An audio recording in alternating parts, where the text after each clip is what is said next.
Сәлем балалар, біз бүгін сендермен бауырсақ пісіру әдісімен танысамыз. Ол үшін ең бірінші қамырды үйреп ашытып аламыз.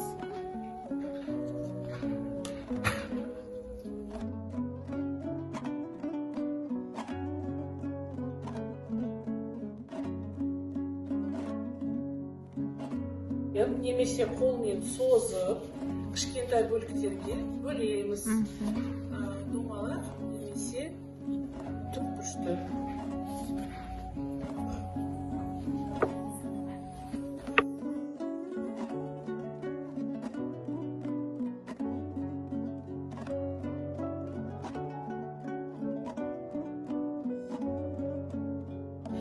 Қазанда немесе тамада бауырсақтарды салып, екі жағын алтын түске дейін қуырамыз.